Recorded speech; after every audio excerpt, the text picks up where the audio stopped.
గురూజీ 72 గంటల్లోనే ఫోన్లోనే అద్భుతమైన జ్యోతిష్య పరిష్కారం చూపిస్తారు. నమ్మండి, నమ్మకపోండి, ఇది నిజం. శ్మశాన కాళి రుద్ర చౌడీదేవి ఆరాధకులు నంబర్ 1 వశీకరణ స్పెషలిస్ట్. గురూజీ మనిషి పుట్టుక నుండి చనిపోయే వరకు వచ్చే అన్ని క్లిష్టమైన సమస్యలకు పరిష్కారం ఇక్కడ లభిస్తుంది. విద్య, ఉద్యోగం, వ్యవహారం, స్త్రీ ప్రేమ, పెళ్లి, సంతానం, స్త్రీ పురుష వశీకరణం, భూవశం, భార్యాభర్తల కలహాలు, కోర్టు సమస్యలు, విడాకుల సమస్యలు, చేతబడి, అప్పుల బాధ, ఇంకా మీకు ఎలాంటి సమస్యలు ఉన్నా 72 గంటల్లోనే శాశ్వత పరిష్కారం చేయబడును. శ్రీ గురుభ్యో నమః. హరి ఓం. శ్రీ మహాగణాధిపతయే నమః. శ్రీ మహాసరస్వత్యై నమః. శ్రీ గురుభ్యో నమః. హరి ఓం. తల్లి నిన్ను దలంచి పుస్తుకము చేతన్బూనితిన్, నీవు నాయుల్లంబందున నిల్చి జృంభణముగా నుక్తుల్ సుశబ్దంబు శోభిల్లన్ బల్కుమో, నాదువాకునను సంప్రీతిన్ జగన్మోహిని, పుల్లాబ్జాక్షి సరస్వతి భగవతి భారతి పూర్ణేందు బింబాననా.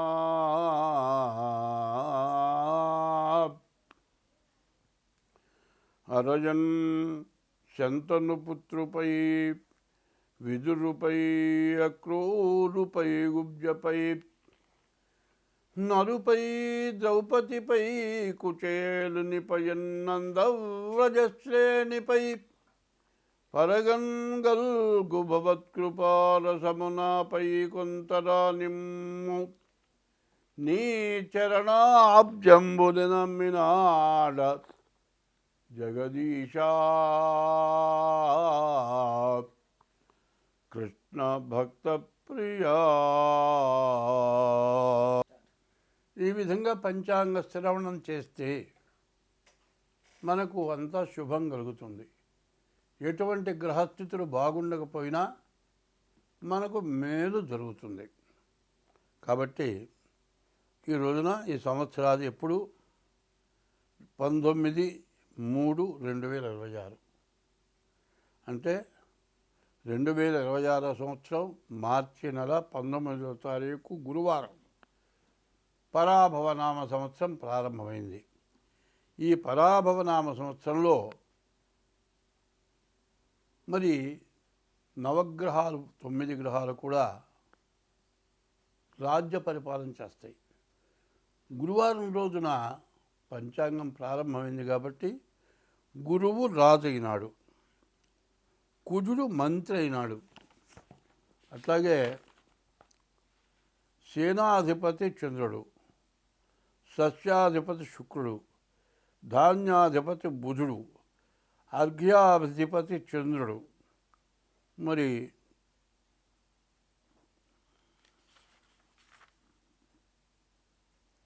అర్ఘ్యాధిపతి చంద్రుడు, మేఘాధిపతి చంద్రుడు, రసాధిపతి సూర్యుడు, నీరసాధిపతి శుక్రుడు. ఇట్లా 9 గ్రహాలకి 9 యొక్క స్థానాలు వచ్చినాయి. మరి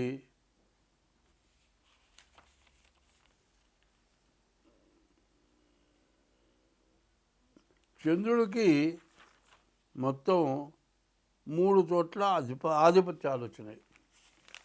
మరి సూర్యుడు, మరి గురువు రాజు అవటం, గురువు బ్రాహ్మణ గ్రహం కాబట్టి అంతా మేలు జరగటానికి అవకాశం ఉంది.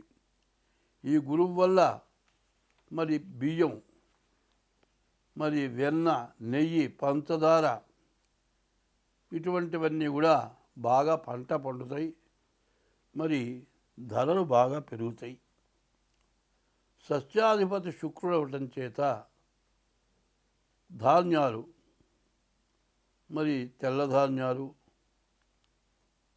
తెల్లటి భూములు బాగా పండుతాయి. ధాన్యాధిపతి బుధుడు అవటం చేత వర్షం మధ్యమ వర్షం. సమస్త జనం కూడా గాలి మబ్బుల వల్ల ఎక్కువ భయం కలుగుతుంది. అర్ఘ్యాధిపతి చంద్రుడు. అన్ని రకాల సస్యాలు ఫలిస్తాయి. తేనె, రసములు, ఉప్పు, మణులు, శంఖములు, చేపలు, గోధుమలు, ఆహార ధాన్యాలు, వస్త్రాలు, జొన్నలు, సజ్జలు, పంచదార, బెల్లం, పెట్రోలు, ఇతర నూనెలు, వెన్న, నెయ్యి, పాలు, పెరుగు, తమలపాకులు, వెండి, బంగారం బాగా దొరుకుతుంది. మేఘాధిపతి కూడా చంద్రుడు. సర్వదేశములందు కూడా మంచి వర్షం కురుస్తుంది. ధాన్యాలన్నీ కూడా బాగా ఫలిస్తాయి. గోవులు బాగా పాలిస్తాయి. గోవులు సుభిక్షంగా ఉంటాయి. గోబ్రాహ్మణేభ్య శుభమస్తు నిత్యం, లోకా సమస్త సుఖినో భవంతు. గోవు బ్రాహ్మడు ఎప్పుడు కూడా బాధ లేకుండా సుఖంగా సంతోషంగా జీవిస్తే లోకం మొత్తం బాగుంటుంది అని. మరి గోవులు బాగా పాలిస్తాయి. మరి సూర్యుడు రసాధిపతి. నెయ్యి, నూనె, బెల్లము, తేనె, వేరుశనగ, కొబ్బరి నూనె, ఆముదం, అవిసె నూనె, నువ్వుల నూనె, చింతపండు, నిమ్మ, నారింజ, మామిడి ఇటువంటివన్నీ కూడా బాగా ఫలిస్తాయి. నీరసాధిపతి శుక్రుడు. కర్పూరం, అగరు, చందనం, బంగారం, వెండి, ముత్యాలు, వస్త్రాలు బాగా దొరుకుతాయి. కొంచెం ధరలు మాత్రం పెచ్చుగా ఉంటాయి.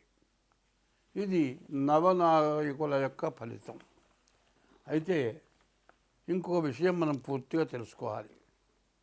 27 నక్షత్రాలు ఉన్నాయి.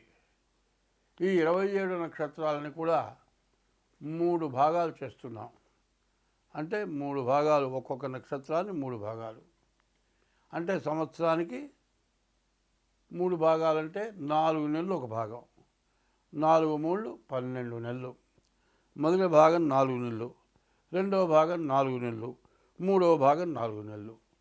అట్లాగే అశ్విని దగ్గర నుంచి రేవతి వరకు 27 నక్షత్రాలకి కందాయాలు అంటారు. ఈ 3 కందాయాలు, మొదటి కందాయం 4 నెలలు, రెండవ కందాయం 4 నెలలు, మూడవ కందాయం 4 నెలలు, 12 నెలలు కూడా ఎట్టా ఉంది చూద్దాం. అశ్విని నక్షత్రం విషమే శ్రద్ధలాభస్యాత్. బేసి సంఖ్య వస్తే అర్ధలాభం. సమేతు సమతా భవేత్. సరి సంఖ్య వస్తే వచ్చే ఆదాయం ఖర్చు సమానం. విషమే శ్రద్ధలాభస్యాత్, సమేతు సమతా భవేత్. తర్వాత ఇప్పుడు అశ్విని నక్షత్రం 4, 2, 4 మొత్తం సమానమైన సంఖ్య వచ్చింది. కాబట్టి వచ్చే ఆదాయం ఖర్చు సమానం. అట్లాగే భరణి నక్షత్రం మొదటి కందాయం 7, రెండో కందాయం 0, మూడో కందాయం 2. మరి 7, 2, 9 వచ్చింది. వచ్చే ఆదాయంలో సగం లాభం. కానీ మధ్య కందాయం 0 వచ్చింది. 0 వస్తే ఏమిటి? మధ్యశూన్యే మనోవ్యధ. మధ్య కందాయంలో 0 వస్తే మనోవ్యాకులత. మూడవది కృత్తికా నక్షత్రం 3 వచ్చింది. బేస్ సంఖ్య, ఆదాయంలో సగం లాభం. చివరి కందాయం 0 వచ్చింది. అంత్యశూన్యే ఫలం స్వల్పం. చివరి కందాయం 0 వస్తే వచ్చే ఫలితం తక్కువ. రోహిణి నక్షత్రం చూద్దాం. రోహిణి నక్షత్రానికి వచ్చేప్పటికల్లా 5, 2, 3 మొత్తం 10. సమేతు సమతా భవేత్. వచ్చేది ఖర్చు సమానం. తర్వాత ఆర్ద్ర నక్షత్రం 3, 1, 4, 4, 8 మరి సమసంఖ్య వచ్చింది. ఈ సమసంఖ్య వచ్చే ఆదాయం ఖర్చు సమానం.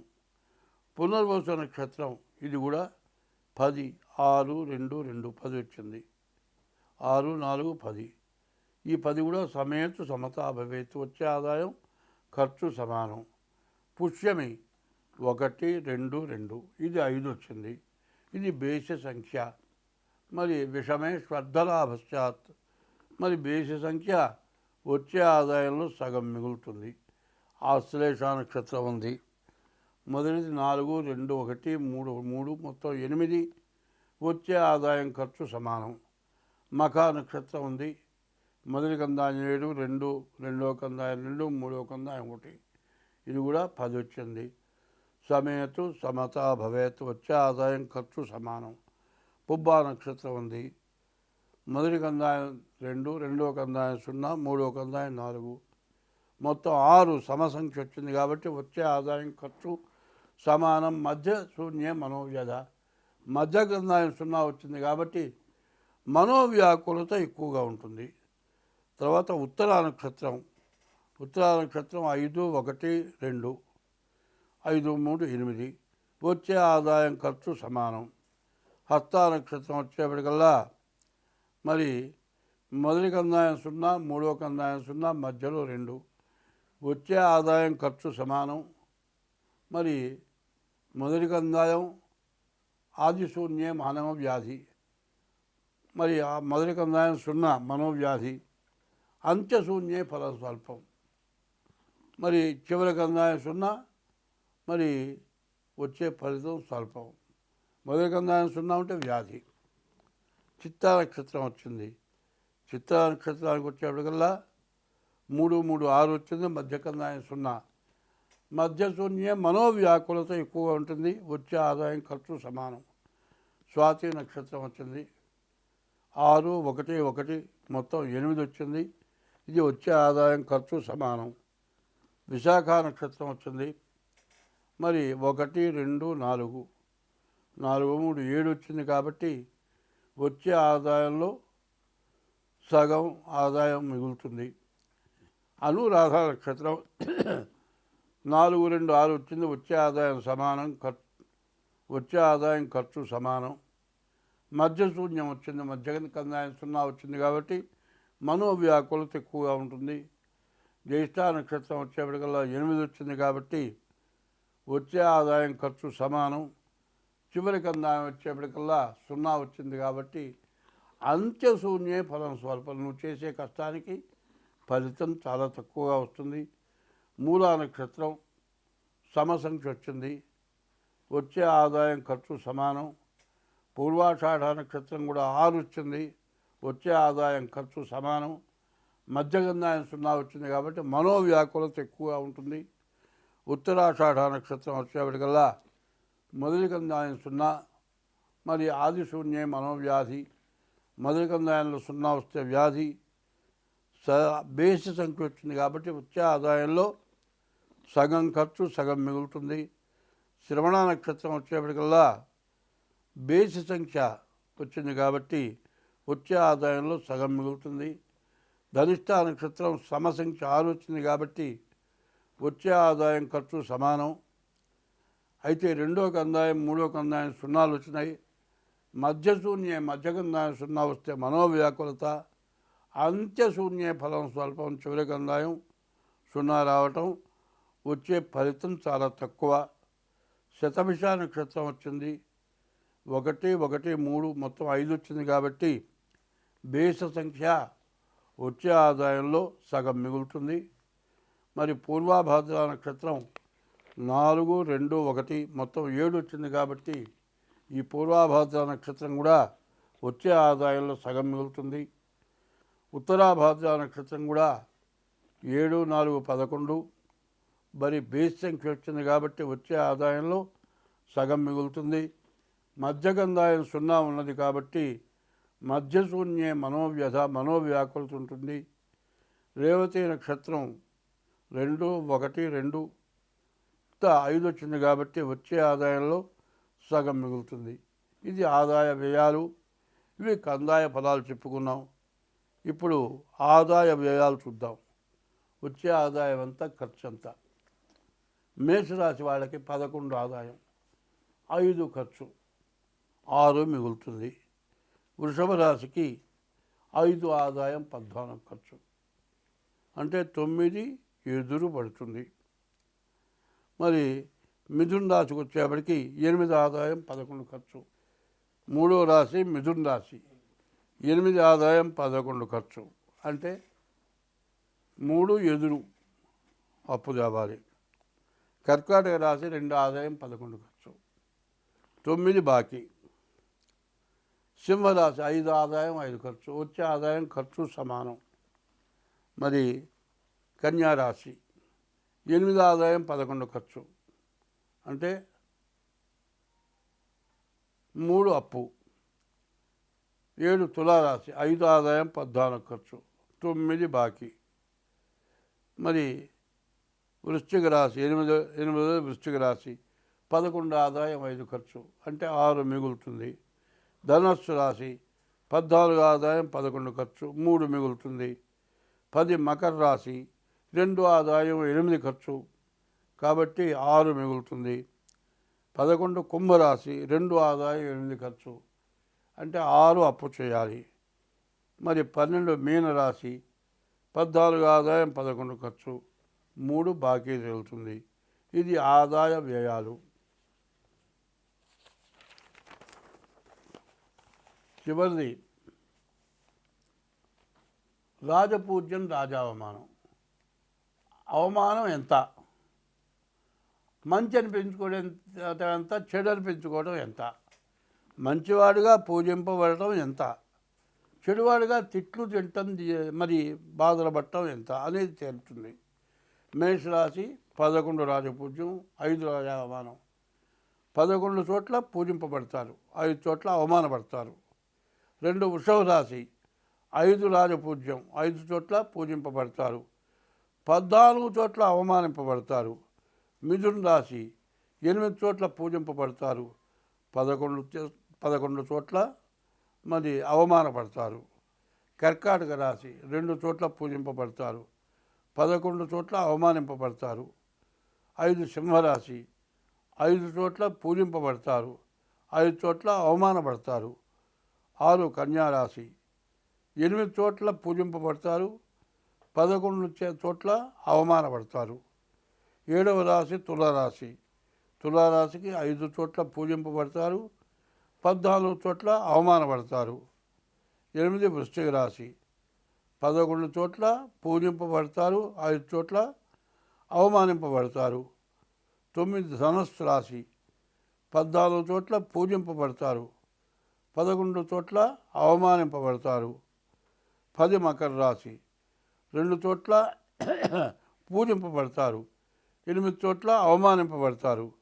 11 కుంభరాశి 2 చోట్ల పూజింపబడతారు, 8 చోట్ల అవమానింపబడతారు. మీన రాశి 14 చోట్ల పూజింపబడతారు, 11 చోట్ల అవమానింపబడతారు. పరాభవనామ సంవత్సరం 3వ రాశి మిథున రాశి. ఈ పరాభవనామ సంవత్సరం మొత్తం ఫలితాలు ఎట్లా ఉన్నాయి మిథున రాశి చూద్దాం. ఈ మిథున రాశికి వచ్చేవాడి శుక్రుడు కేతువు తప్పితే ఏ గ్రహాలు బాగాలేవు.